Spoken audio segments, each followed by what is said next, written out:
नमस्कार। कार्यक्रम में उपस्थित मंत्रिपरिषद के मेरे साथी स्वास्थ्य मंत्री मनसुख मांडविया जी,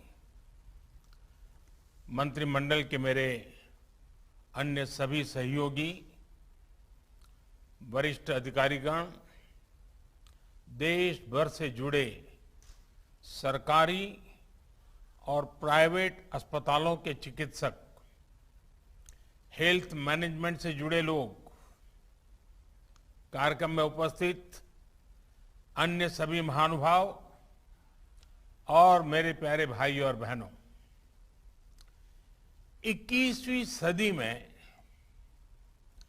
आगे बढ़ते हुए भारत के लिए आज का दिन बहुत महत्वपूर्ण है। बीते 7 वर्षों में देश की स्वास्थ्य सुविधाओं को मजबूत करने का जो अभियान चल रहा है, वो आज से एक नए चरण में प्रवेश कर रहा है। और ये सामान्य चरण नहीं है, ये असामान्य चरण है। आज एक ऐसे मिशन की शुरुआत हो रही है जिसमें भारत की स्वास्थ्य सुविधाओं में क्रांतिकारी परिवर्तन लाने की बहुत बड़ी ताकत है। साथियों, 3 साल पहले पंडित दीनदयाल उपाध्याय जी की जन्म जयंती के अवसर पर पंडित जी को समर्पित आयुष्मान भारत योजना पूरे देश में लागू हुई थी। मुझे खुशी है कि आज से आयुष्मान भारत डिजिटल मिशन भी पूरे देश में शुरू किया जा रहा है। ये मिशन देश के गरीब और मध्यम वर्ग के इलाज में होने वाली जो दिक्कतें हैं, उन दिक्कतों को दूर करने में बहुत बड़ी भूमिका निभाएगा। टेक्नोलॉजी के माध्यम से मरीजों को पूरे देश के हजारों अस्पतालों से कनेक्ट करने का जो काम आयुष्मान भारत ने किया है, आज उसे भी विस्तार मिल रहा है, एक मजबूत टेक्नोलॉजी प्लेटफॉर्म मिल रहा है। साथियों, आज भारत में जिस तरह टेक्नोलॉजी को गुड गवर्नेंस के लिए, गवर्नेंस सुधारने का एक आधार बनाया जा रहा है, वो अपने आप में जन सामान्य को एम्पावर कर रहा है। यह अभूतपूर्व है। डिजिटल इंडिया अभियान ने भारत के सामान्य मानवी को डिजिटल टेक्नोलॉजी से कनेक्ट करके देश की ताकत अनेक गुना बढ़ा दी है। अब हम भलीभांति जानते हैं, हमारा देश गर्व के साथ कह सकता है 130 करोड़ आधार नंबर, 118 करोड़ मोबाइल सब्सक्राइबर्स, लगभग 80 करोड़ इंटरनेट यूजर, करीब 43 करोड़ 43 करोड़ जनधन बैंक खाते, इतना बड़ा कनेक्टेड इंफ्रास्ट्रक्चर दुनिया में कहीं नहीं है। ये डिजिटल इंफ्रास्ट्रक्चर राशन से लेकर प्रशासन तक हर एक को तेज और पारदर्शी तरीके से सामान्य भारतीय तक पहुंचा रहा है। यूपीआई के माध्यम से कभी भी कहीं भी डिजिटल लेन देन में आज भारत दुनिया में अपनी पहचान बना रहा है। अभी देश में जो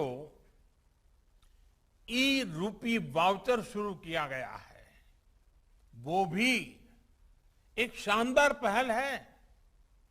साथियों, भारत के डिजिटल समाधानों ने कोरोना से लड़ाई में भी हर भारतीय को बहुत मदद की है, एक नई ताकत दी है। अब जैसे आरोग्य सेतु ऐप से कोरोना संक्रमण के फैलते हुए रोकने में एक सजगता लाना, जागृति लाना, पूरी परिस्थितियों को पहचानना, अपने आसपास के परिसर को जानना, इसमें आरोग्य सेतु ऐप ने बहुत बड़ी मदद की है। उसी प्रकार से सबको वैक्सीन, मुफ्त वैक्सीन, इस अभियान के तहत भारत आज करीब करीब 90 करोड़ वैक्सीन डोज लगा पाया है और उसका रिकॉर्ड उपलब्ध हुआ है, सर्टिफिकेट उपलब्ध हुआ है। तो इसमें कोविन का बहुत बड़ा रोल है। रजिस्ट्रेशन से लेकर सर्टिफिकेशन तक का इतना बड़ा डिजिटल प्लेटफॉर्म दुनिया के बड़े बड़े देशों के पास नहीं है। साथियों, कोरोना काल में टेली मेडिसिन का भी अभूतपूर्व विस्तार हुआ है। ई संजीवनी के माध्यम से अब तक लगभग 1.25 करोड़ रिमोट कंसल्टेशन पूरे हो चुके हैं।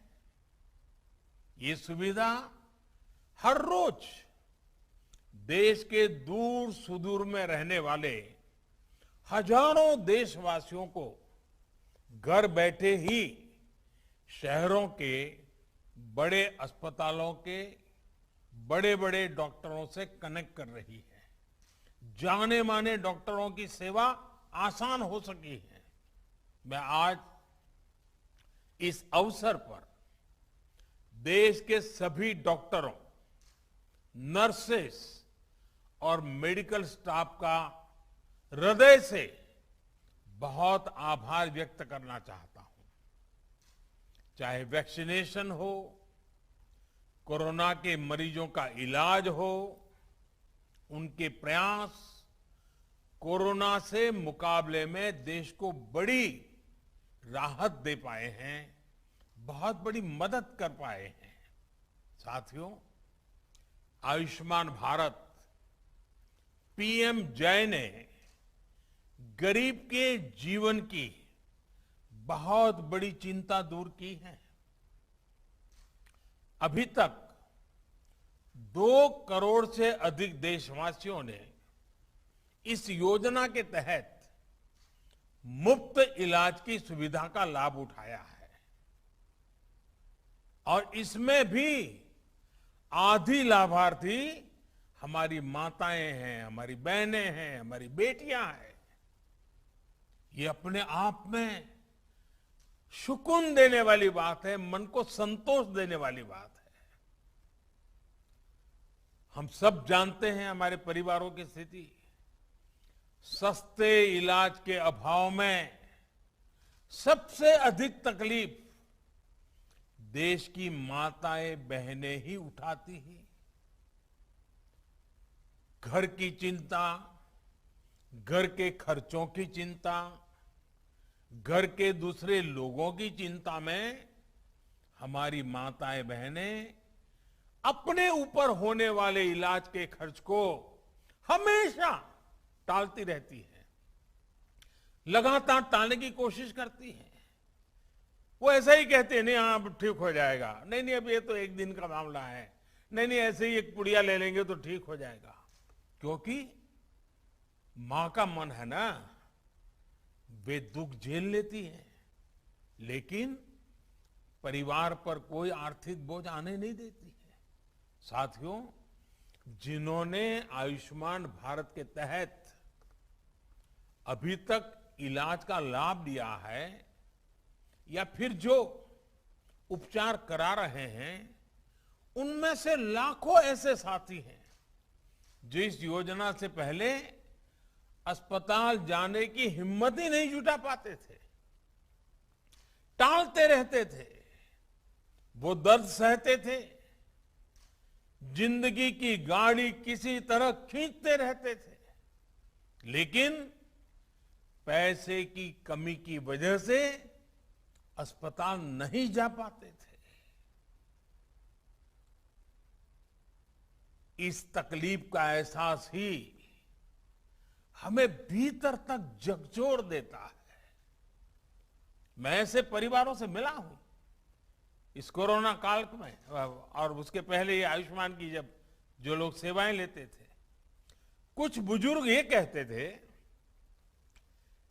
कि मैं इसलिए उपचार नहीं कराता था क्योंकि मैं अपने संतानों पर कोई कर्ज छोड़ करके जाना नहीं चाहता था। कुछ सहन कर लेंगे, हो सकता है जल्दी जाना पड़े, ईश्वर बुला ले तो चले जाएंगे, लेकिन बच्चों पर, संतानों पर कोई आर्थिक कर्ज छोड़ करके नहीं जाना है, इसलिए उपचार नहीं कराते थे।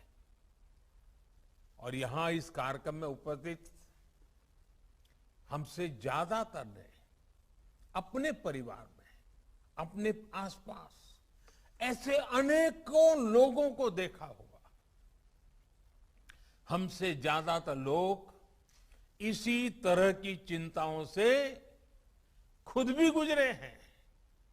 साथियों, अभी तो कोरोना काल है, लेकिन उससे पहले मैं देश में जब भी प्रवास करता था, राज्यों में जाता था, तो मेरा प्रयास रहता था कि आयुष्मान भारत के लाभार्थियों से मैं जरूर मिलूं। मैं उनसे मिलता था, उनसे बातें करता था, उनके दर्द, उनके अनुभव, उनके सुझाव मैं उनसे सीधा लेता था। ये बात वैसे मीडिया में या और सार्वजनिक रूप से ज्यादा चर्चा में नहीं आई, लेकिन मैंने इसको अपना नित्य क्रम बना दिया था।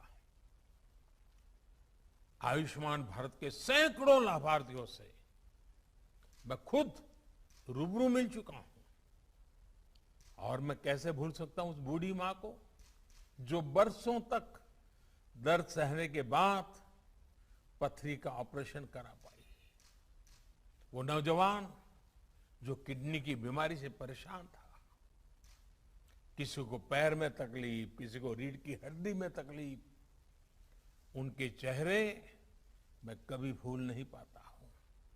आज आयुष्मान भारत ऐसे सभी लोगों के लिए बहुत बड़ा संबल बनी है। थोड़ी देर पहले जो फिल्म यहां दिखाई गई, जो कॉफी टेबल बुक लॉन्च की गई, उसमें खास करके उन माताओं बहनों की चर्चा विस्तार से की गई है। बीते 3 सालों में जो हजारों करोड़ रुपए सरकार ने वहन किए हैं, उससे लाखों परिवार गरीबी के कुचक्र में फंसने से बचे हैं। कोई गरीब रहना नहीं चाहता है। कड़ी मेहनत करके गरीबी से बाहर निकलने के लिए हर कोई कोशिश करता है, अवसर तलाशता है। कभी तो लगता है कि हाँ बस अब कुछ ही समय में गरीबी से बाहर आ जाएगा, और अचानक परिवार में एक बीमारी आ जाए तो सारी मेहनत मिट्टी में मिल जाती है। फिर वो 5-10 साल पीछे उस गरीबी के चक्कर में फंस जाता है। बीमारी पूरे परिवार को गरीबी के कुचक्र से बाहर नहीं आने देती है। और इसलिए आयुष्मान भारत सहित हेल्थ केयर से जुड़े जो भी समाधान सरकार सामने ला रही है, वो देश के वर्तमान और भविष्य में एक बहुत बड़ा निवेश है। भाइयों और बहनों, आयुष्मान भारत डिजिटल मिशन अस्पतालों में प्रक्रियाओं को सरल बनाने के साथ ही ईज ऑफ लिविंग भी बढ़ाएगा। वर्तमान में अस्पतालों में टेक्नोलॉजी का जो इस्तेमाल होता है, वो फिलहाल सिर्फ एक ही अस्पताल तक या एक ही ग्रुप तक सीमित रहता है। नए अस्पताल या नए शहर में जब मरीज जाता है तो उसको फिर से उसी प्रक्रिया से गुजरना पड़ता है। डिजिटल हेल्थ रिकॉर्ड्स के अभाव में उसको सालों साल से चली आ रही फाइलें लेकर चलना पड़ता है। इमरजेंसी की स्थिति में तो ये भी संभव नहीं होता है। इससे मरीज और डॉक्टर दोनों का बहुत सा समय भी बर्बाद होता है, परेशानी भी ज्यादा होती है और इलाज का खर्च भी बहुत अधिक बढ़ जाता है। हम अक्सर देखते हैं कि बहुत से लोगों के पास अस्पताल जाते समय उनका मेडिकल रिकॉर्ड ही नहीं होता। ऐसे में जो डॉक्टरी जो परामर्श होता है, जांच होती है, वो उसको बिल्कुल जीरो से शुरू करनी पड़ती है, नए सिरे से शुरू करनी पड़ती है। मेडिकल हिस्ट्री का रिकॉर्ड न होने से समय भी ज्यादा लगता है, खर्च भी बढ़ता है और कभी कभी तो उपचार कॉन्ट्राडिक्टरी भी हो जाता है। और हमारे गांव देहात में रहने वाले भाई बहन तो इस वजह से बहुत परेशानी उठाते हैं। इतना ही नहीं, डॉक्टरों की कभी अखबार में एडवर्टाइजमेंट तो होती नहीं है। कानों कान बात पहुंचती कि भाई फलाने डॉक्टर अच्छे हैं, मैं गया था तो अच्छा हुआ। अब इसके कारण डॉक्टरों की जानकारी हर किसी के पास पहुंचेगी भी, हाँ कौन ऐसे बड़े बड़े डॉक्टर हैं, कौन इस विषय के जानकार है, किसके पास पहुंचना चाहिए, नजदीक में कौन है, जल्दी कहां पहुंच सकते हैं, सारी सुविधाएं। और आप जानते हैं, और मैं और एक बात कहना चाहूंगा, इन सभी नागरिकों को इस तरह की परेशानी से मुक्ति दिलाने में आयुष्मान भारत डिजिटल मिशन बड़ी भूमिका निभाएगा। साथियों, आयुष्मान भारत डिजिटल मिशन अब पूरे देश के अस्पतालों के डिजिटल हेल्थ सॉल्यूशंस को एक दूसरे से कनेक्ट करेगा। इसके तहत देशवासियों को अब एक डिजिटल हेल्थ आईडी मिलेगी। हर नागरिक का हेल्थ रिकॉर्ड डिजिटली सुरक्षित रहेगा। डिजिटल हेल्थ आईडी के माध्यम से मरीज खुद भी और डॉक्टर भी पुराने रिकॉर्ड को जरूरत पड़ने पर चेक कर सकता है। यही नहीं, इसमें डॉक्टर, नर्स, पैरामेडिक्स जैसे साथियों का भी रजिस्ट्रेशन होगा। देश के जो अस्पताल है, क्लिनिक है, लैब्स हैं, दवा की दुकानें हैं, ये सभी भी रजिस्टर होगी।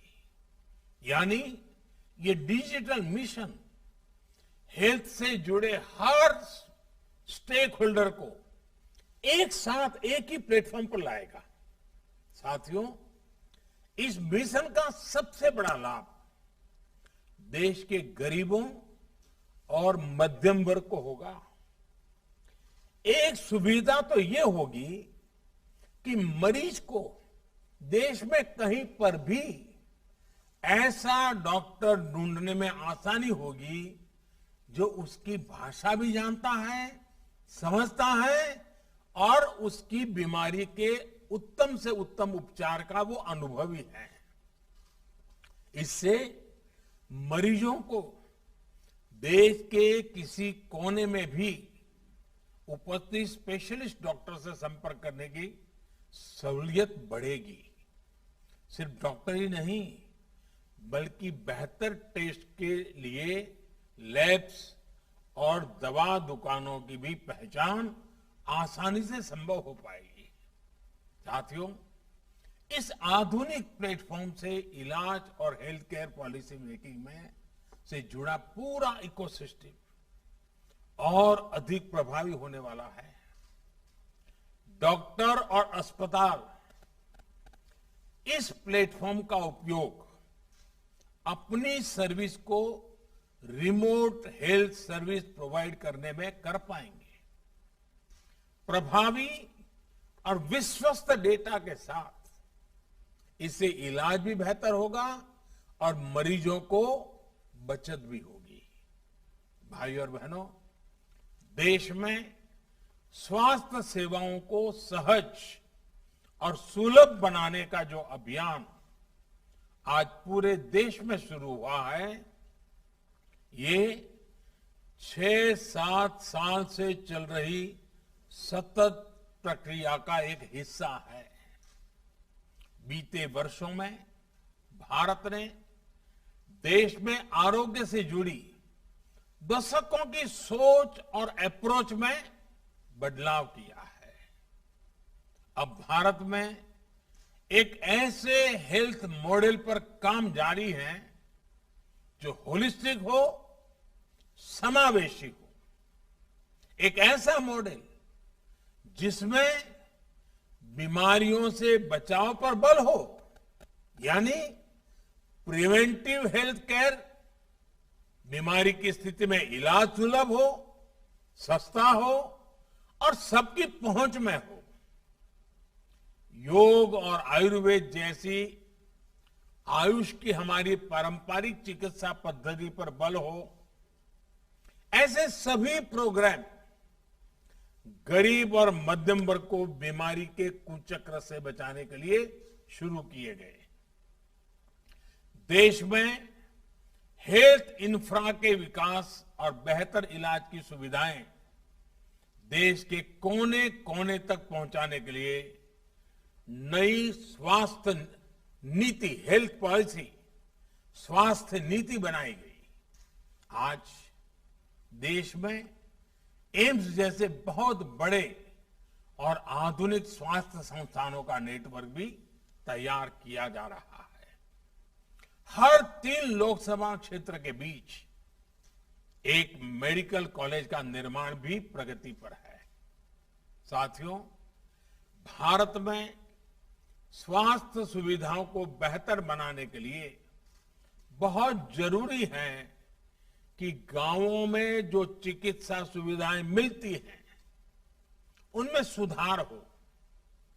आज देश में गांव और घर के निकट ही प्राइमरी हेल्थ केयर से जुड़े नेटवर्क को हेल्थ एंड वेलनेस सेंटर में उससे सशक्त किया जा रहा है। अभी तक ऐसे लगभग 80,000 सेंटर्स चालू हो चुके हैं। ये सेंटर्स रूटीन चेकअप और टीकाकरण से लेकर गंभीर बीमारियों की शुरुआती जांच और अनेक प्रकार के टेस्ट की सुविधाओं से लैस हैं। कोशिश ये है कि इन सेंटर्स के माध्यम से जागरूकता बढ़े और समय रहते गंभीर बीमारियों का पता चल सके। साथियों, कोरोना वैश्विक महामारी के इस दौर में मेडिकल इंफ्रास्ट्रक्चर के निर्माण को निरंतर गति दी जा रही है। देश के जिला अस्पतालों में क्रिटिकल केयर ब्लॉक्स का इंफ्रास्ट्रक्चर तैयार किया जा रहा है। बच्चों के इलाज के लिए जिला और ब्लॉक के अस्पतालों में विशेष सुविधाएं बन रही है। जिला स्तर के अस्पतालों में अपने ऑक्सीजन प्लांट्स भी स्थापित किए जा रहे हैं। साथियों, भारत के हेल्थ सेक्टर को ट्रांसफॉर्म करने के लिए मेडिकल एजुकेशन में भी अभूतपूर्व रिफॉर्म्स हो रहे हैं। 7-8 साल में पहले की तुलना में आज अधिक डॉक्टर्स और पैरामेडिकल मैन पावर देश में तैयार हो रही है। सिर्फ मैन पावर ही नहीं, बल्कि हेल्थ से जुड़ी आधुनिक टेक्नोलॉजी, बायोटेक्नोलॉजी से जुड़ी रिसर्च, दवाओं और उपकरणों में आत्मनिर्भरता को लेकर भी देश में मिशन मोड पर काम चल रहा है। कोरोना की वैक्सीन के डेवलपमेंट और मैन्युफैक्चरिंग में भारत ने जिस तरह अपना सामर्थ्य दिखाया है, वो हमें गर्व से भर देता है। स्वास्थ्य उपकरणों और दवाओं के कच्चे माल के लिए पीएलआई स्कीम से भी इस क्षेत्र में आत्मनिर्भर भारत अभियान को बहुत ताकत मिल रही है। साथियों, बेहतर मेडिकल सिस्टम के साथ ही ये भी जरूरी है कि गरीब और मध्यम वर्ग का दवाओं पर कम से कम खर्च हो। इसलिए केंद्र सरकार ने जरूरी दवाओं, सर्जरी के सामान, डायलिसिस जैसी अनेक सेवाओं और सामान को सस्ता रखा है। भारत में ही बनने वाली दुनिया की श्रेष्ठ जेनरिक दवाओं को इलाज में ज्यादा से ज्यादा उपयोग में लाने के लिए प्रोत्साहन दिया गया है। 8,000 से ज्यादा जन औषधि केंद्रों ने तो गरीब और मध्यम वर्ग को बहुत बड़ी राहत दी है।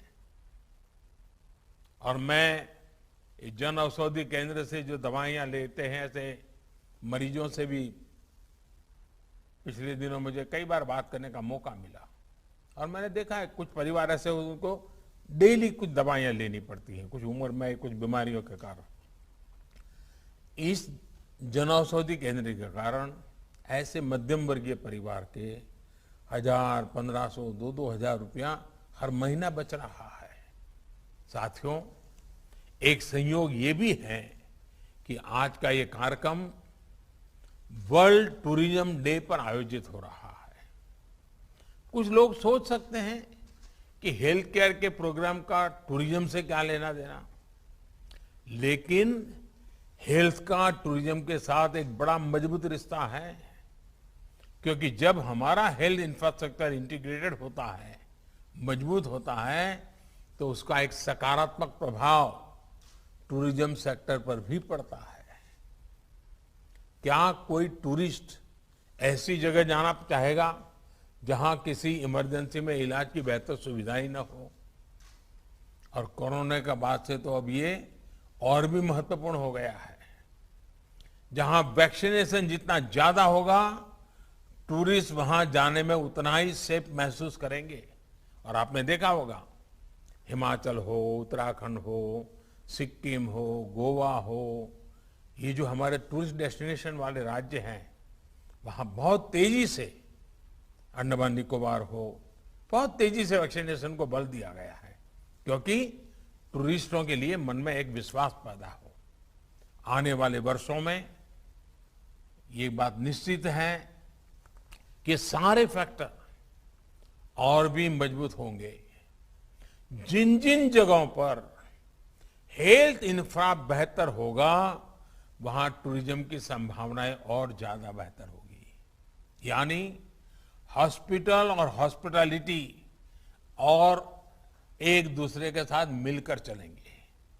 साथियों, आज दुनिया का भरोसा भारत के डॉक्टर्स और हेल्थ सिस्टम पर लगातार बढ़ रहा है। विश्व में हमारे देश के डॉक्टरों ने बहुत इज्जत कमाई है। भारत का नाम ऊंचा किया है। दुनिया के बड़े बड़े लोगों के साथ आप पूछोगे तो कहेंगे हाँ, मेरा एक डॉक्टर तो हिंदुस्तानी है। यानी भारत के डॉक्टरों की नामना है। भारत के इंफ्रास्ट्रक्चर अगर मिल जाए तो दुनिया से हेल्थ के लिए भारत आने वालों की संख्या बढ़नी ही बढ़नी है। इंफ्रास्ट्रक्चर की कई मर्यादाओं के बीच भी लोग भारत में ट्रीटमेंट कराने के लिए आते हैं और उसकी कई कभी तो बड़ी इमोशनल कथाएं हमें सुनने को मिलती। छोटे छोटे बच्चे हमारे अड़ोस पड़ोस के देशों से भी जब यहां आते हैं, स्वस्थ होकर के जाते हैं, पूरा परिवार खुश, उस देश में भी खुशियां फैल जाती है। साथियों, हमारे vaccination program, CoWIN technology platform और फार्मा सेक्टर ने हेल्थ सेक्टर में भारत की प्रतिष्ठा को और बढ़ाया है। जब आयुष्मान भारत डिजिटल मिशन द्वारा टेक्नोलॉजी की नई व्यवस्थाएं विकसित होगी तो दुनिया के किसी भी देश के मरीज को भारत के डॉक्टरों से कंसल्ट करने, इलाज करने, अपनी रिपोर्ट उन्हें भेजकर परामर्श लेने में बहुत आसानी हो जाएगी। निश्चित तौर पर इसका प्रभाव हेल्थ टूरिज्म पर भी पड़ेगा।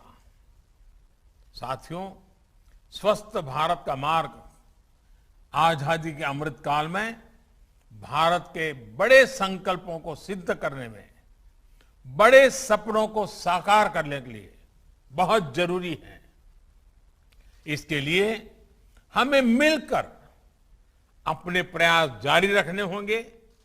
मुझे विश्वास है चिकित्सा क्षेत्र से जुड़े सभी व्यक्ति, हमारे डॉक्टर्स, पैरामेडिक्स, चिकित्सा संस्थान इस नई व्यवस्था को तेजी से आत्मसात करेंगे।